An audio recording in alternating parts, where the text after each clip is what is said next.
Os acusadores de plantão da religião. Este é o tema. Graça e paz, abençoados, povo amado de Deus, como estão vocês? Espero que vocês estejam desfrutando de um dia abençoado no Pai. Não sei a hora que você vai ouvir essa mensagem, se à tarde, à noite ou durante a manhã, mas enfim, saudação do teu irmão em Cristo, Elcio Jesus. Os acusadores de plantão da religião. Talvez você já tenha passado por isso, ou ouviu algum relato de alguém que passou por isso.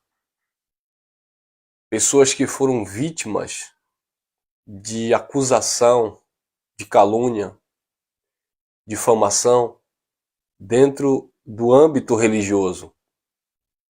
E quando eu falo ser acusado, eu não estou falando de você apenas não concordar com uma palavra de um líder, de uma mensagem de um líder. Isso é o mínimo, abençoado. Isso é normal, né? O ser humano sempre vai discordar. Nós não vamos ser unânimes, concordar com tudo, aceitar tudo. Isso é normal. Ninguém é obrigado a ter a sua opinião. Você não é obrigado a ter a minha opinião, seja ela política, teológica, por que não dizer religiosa também, né? Embora nós estejamos fora dessa caixinha no sentido de religiosidade, mas nós temos e somos, queira quer não, um grupo, né, de pessoas que foram arrancadas desse sistema religioso. E aos olhos dos religiosos, nós também somos religiosos, e ainda rebeldes, sem pastores, sem igreja, etc, etc, como vocês sabem, e nós somos de fato taxados.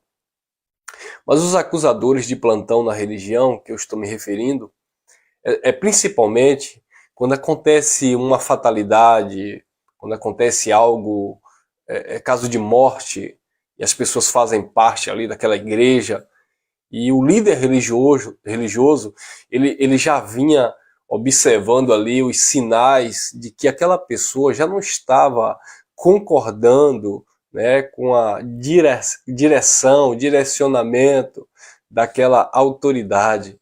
E aí eles começam a falar que aquela pessoa era um rebelde, que aquela pessoa era um desviado, que Satanás estava usando aquela pessoa. Então eles começam a acusar os membros, né, da instituição.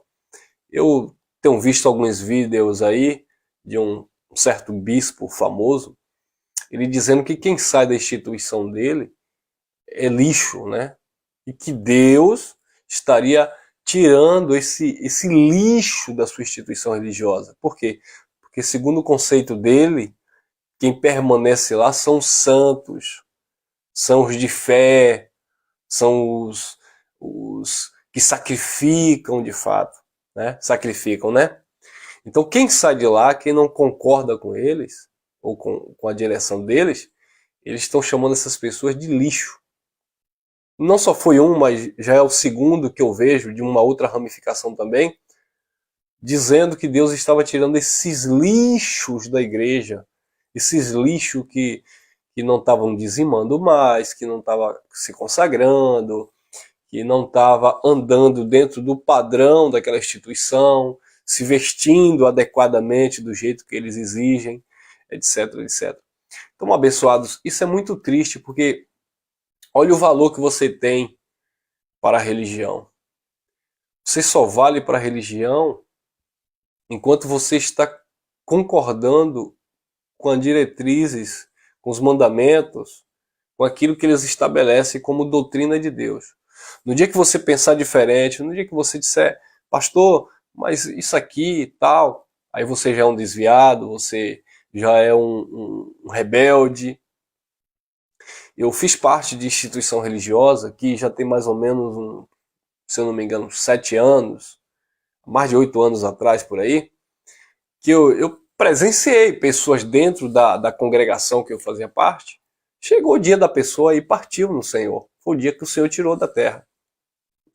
E simplesmente pelo fato daquela pessoa não estar, digamos assim, sintonizado com o líder religioso, Acredite, meus irmãos, que até hoje eles ainda se utilizam covardemente da situação, da partida da pessoa que morreu, independente da causa. Eles dizem que foi Deus matou aquela pessoa porque aquela pessoa não estava se sujeitando à liderança que Deus constituiu sobre a sua vida. Então, esses homens abençoados são covardes, são homens malignos. Imagine a pressão psicológica na mente dos filhos de Deus quando alguém se utiliza ou usa o nome, né? Não vou dizer o nome, mas usa aquela pessoa que não está mais entre nós, não pode se defender, para dizer que Deus matou aquela pessoa porque aquela pessoa não concordou, sabe, com a direção da igreja. Então imagine como é que ficam os novos convertidos, né, que chegam naquela instituição. Ficam com medo do líder, com medo de pensar diferente do pastor, do seu líder, que Deus pode matar ele qualquer hora. Recentemente, há pouco tempo atrás, dois jornalistas famosos do nosso país perderam suas vidas. Um foi com câncer e o outro foi um acidente de helicóptero. Dois líderes religiosos. Um disse que o que morreu com câncer foi porque ele amaldiçoou, porque o jornalista estava denunciando as falcatruas, os desvios de conduta,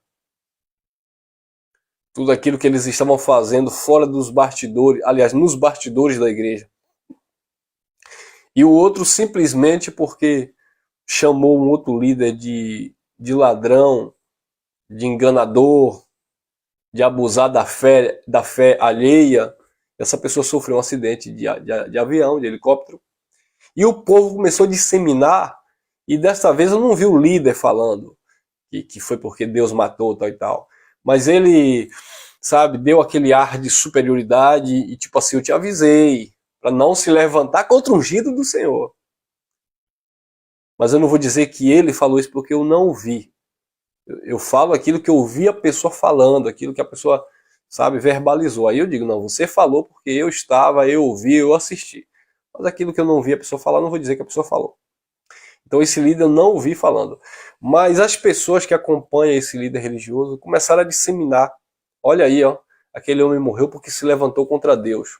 E eu lembro que eu deu até uma repreensão a um parente meu que colocou um vídeo, aquele vídeo antigo que circula por aí pela internet, de Deus não se zomba.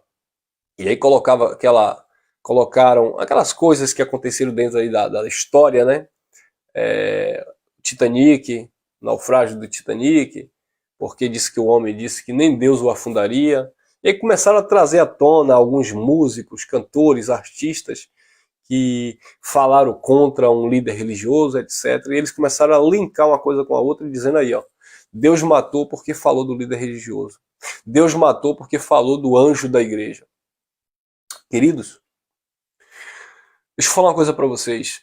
O medo, a mensagem persuasiva, psicológica na mente das pessoas, é que mata as pessoas. As pessoas estão mortas dentro desse sistema religioso podre, onde o próprio medo já as destruiu por dentro. Se falar, não é falar mal, se falar contra o erro de homens fosse receber disciplina de morte, primeiro que tinha que morrer eram os autores bíblicos, aliás, os personagens bíblicos. Porque todos os personagens bíblicos, eles se levantavam contra uma hierarquia, contra um reino, contra uma liderança, que tinha uma mensagem oposta, o que fazia algo que era contrário à vontade de Deus. Se você for olhar em um contexto geral da história bíblica, por exemplo, os apóstolos se levantando contra os sacerdotes, contra a doutrina que os sacerdotes estavam defendendo. Você vai ver o próprio Jesus batendo de frente contra um sistema, contra um império. Paulo falando em Gálatas 2, capítulo 1, melhor dizendo, versículo 10. Se fosse para agradar os homens, eu não seria servo de Cristo. Eu passei 18 anos no sistema religioso. E se fosse para continuar agradando os homens, eu não pregava o Evangelho da Graça. Porque o Evangelho da Graça, ele vai confrontar. O Evangelho da Graça, ele vai nos tirar da nossa zona de conforto. Porque a mensagem em si da graça, ela já é conflitante. Ela já confronta as nossas ideias, os nossos pensamentos e o nosso posicionamento religioso e carnal. Mas, abençoados, usar de uma situação de alguém que foi vítima de um assalto, alguém que foi vítima de um abuso sexual, de um estupro, alguém que foi vítima de uma bala perdida, alguém que foi vítima de um acidente de carro. Usar isso para dizer que é Deus que está fazendo porque a pessoa não está concordando, isso é covardia. Existem pessoas, e até mesmo no campo da graça, eu tenho ministrado isso, para as pessoas tirarem isso, pelo amor do Pai, tirarem isso da cabeça. Existem pessoas que foram vítimas de assalto, enfim, vítima de alguma situação decorrente da vida, né? Que acontece com qualquer pessoa. Pessoas que, como eu falei, que morreram da família, e até hoje líderes religiosos usam aquela pessoa como um amuleto para escravizar outras pessoas, para impor medo nas pessoas. Eu lembro que quando uma pessoa faleceu no sistema religioso que eu fiz parte, os líderes religiosos não tinham outro tema para pregar se não fosse voltado para desobediência e que Deus mata. E aí começava a lembrar, lembra o que aconteceu com Corá, com Datã, lembra o que aconteceu com Miriam, quando se rebelou contra Moisés, e Arão ficou leproso, etc. Lembra disso, lembra daquilo. Começava a trazer, sabe, aqueles contextos isolados bíblicos para impor medo às pessoas. Então o sistema religioso, se você deixou de dar dízimo fielmente, e você vai perder o emprego, você perdeu o emprego, é normal. Olha aí, ó, Deus fechou a porta de emprego porque deixou de dar dízimo. Deus fechou a porta de emprego porque deixou de ir para a igreja. Quando estava desempregado, vinha para a igreja direto, arrumou um emprego e esqueceu a igreja. Então eles começam a usar isso. Olha, a pessoa estava assim, assado, mas estava sendo fiel a Deus. Aí conquistou, alcançou algo, começou a viajar, começou a passear, e aí deixou de fazer a obra de Deus, e aí Deus está apertando aí. Gente, isso é uma covardia. Eu vou ler um texto só para vocês terem uma ideia. Olha o que Jesus falou, Mateus 5,45, diz assim: para que sejais filhos do vosso Pai que está nos céus, porque faz com que o sol se levante sobre todos, maus e bons, e a chuva caia também sobre justos e injustos. Dentro desse contexto, ele está falando sobre a lei, que onde a lei dizia: amai os vossos amigos e odiai os vossos inimigos. E ele disse: não, é para fazer desta forma, amai até os vossos inimigos, para que vocês se manifestem de fato como filhos do Pai que está nos céus.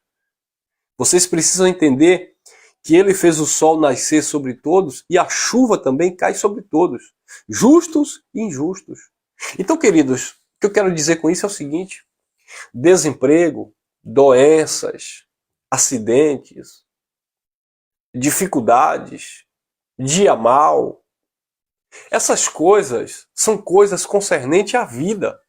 E todos passarão. Se não passaram, um dia vão passar. E temos que estar preparados para isso. Mas os acusadores, os caluniadores de plantão da religião, eles estão observando uma falha, uma brecha, uma situação para jogar na tua cara de que isso é porque você não congrega mais, de que isso é porque você não dizima mais, principalmente você da graça. Nós em graça que nós não estamos vivendo essa doutrina de ser dizimista, de ter a obrigação de estar em templo, mesmo porque nós somos o templo. Nós que entendemos que não temos líder religioso ou espiritual para direcionar as nossas vidas. porque nós somos edificados pelo Espírito. E o eu ministrar uma palavra para a tua vida e promover uma edificação na tua vida, não me dá o direito de ser senhor sobre você e que você se torne meu servo de jeito nenhum. Porque dentro deste reino, todos nós somos iguais. E dentro deste reino, o Senhor disse que o maior é aquele que serve a todos. Mas a religião não. Eles, por quererem ser servidos, eles vão sempre estar acusando aqueles que não querem servi-lo, não querem ser seu capacho, sabe? Não querem continuar sendo seus escravos. Então eles vão usar isso, eles vão usar, sabe, de situações na sua vida e eles ficam observando. Eles ficam observando o que é que está acontecendo com você, eles ficam observando o que é que você está fazendo, como é que está a tua vida financeira. E eles são, sabe, como detetives particulares. Eles mandam investigar, eles procuram informações, eles perguntam a seu respeito. Se você está trabalhando, se você comprou um carro, se você está morando de aluguel, se você está feliz com a família. Porque ele quer ver o que eles querem. Deixa eu falar uma coisa para vocês.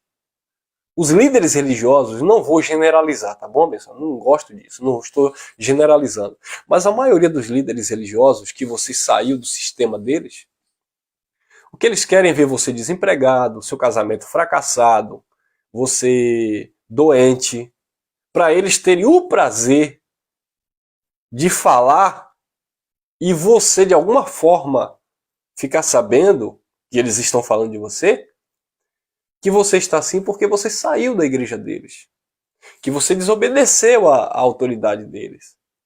Então eles são acusadores de plantão da religião. Recentemente uma irmã chegou para mim e disse assim: irmão Elcio, eu ouvi uma mensagem de uma líder que você fez parte, e ela dizia assim: nós temos parceiros, nós temos amigos de verdade que estão conosco, tal e tal. Agora, certas pessoas que dizem que saiu do nosso meio porque conheceu o Evangelho da Graça, vive aí sem ninguém para apoiar, sem isso, sem aquilo. E aí a moça disse: deve estar falando de você. Eu falei: sério? Não, eu que digo que verdadeiramente eu tenho amigos. Porque amigos são aqueles que estão com você não por medo, não por bajulação, mas porque são amigos de fato. Agora, num sistema religioso é diferente. Você vai ver muitos amigos pendurados no pastor porque querem um cargo na igreja. Você vai ver muitos amigos pendurados no pastor porque querem mostrar para as pessoas que é amiguinho do pastor, presidente da igreja. Você vai ver líderes religiosos fazendo amizade com pessoas, visando os bens daquelas pessoas. Eu já cansei de ver isso na religião. Alguém que chega de bicicleta ou a pé é desprezado, fica lá no canto. Mas alguém que chegou com carrão, encostou na porta da congregação, é abraçado, beijado e carregado no colo pelos líderes. Eu era um homem de Deus, minha mulher era uma mulher de Deus, enquanto a gente estava ali se sujeitando e servindo. Mas no dia que chegou alguém para suprir as necessidades que nós estávamos suprindo, você já não é mais queridinho, você já não é mais homem de Deus, porque chegou alguém que tomou teu lugar. Então isso é religião.